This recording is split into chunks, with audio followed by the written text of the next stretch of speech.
ఇటు పక్కన America, Israel ఒక పక్కన, అంటే వెస్టర్న్ కంట్రీస్. ఇటు పక్కన ఇరాన్.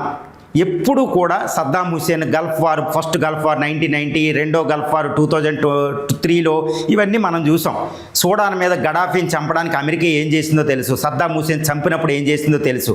అది ఏంటంటే అది వార్ కంటే ఎక్కువ మీడియా వార్ చేస్తుంది. దాన్ని ప్రోపగండా వార్ అంటారు.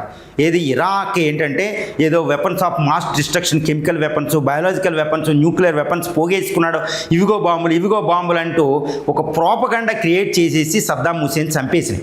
సద్దాం హుసేన్ చనిపోయిన తర్వాత కొన్ని రోజులకి తెలిసింది ఏంటంటే అక్కడ కెమికల్ బాంబ్స్ కదా, బయాలజికల్ ఏమీ అక్కడ లేవని. ఈవెన్ సూడాన్ అధ్యక్షుడిని కూడా, గడాఫీని కూడా అలాగే చంపింది. అంటే ఒక ప్రోపగండా వార్ చేస్తుంది. ఏదో జరిగిపోయింది, ప్రపంచం ఆపదలో ఉంది, అమెరికా రక్షణకి వెళ్తుంది, is the Messiah of the world అనుకుంటూ అమెరికా ప్రోపగండా చేస్తుంది. ఇప్పుడు ఇరాన్ ఇటు వెస్టర్న్ కంట్రీస్కి మధ్య జరిగే యుద్ధంలో కూడా వెస్టర్న్ మీడియా అయిన BBC, CNN, NBC ఇవన్నీ యొక్క మీడియా క్యాంపెయిన్ చూస్తే మొట్టమొదటి రోజునే ఆయితొల్లా అలీ ఖైమనీ చనిపోయారు.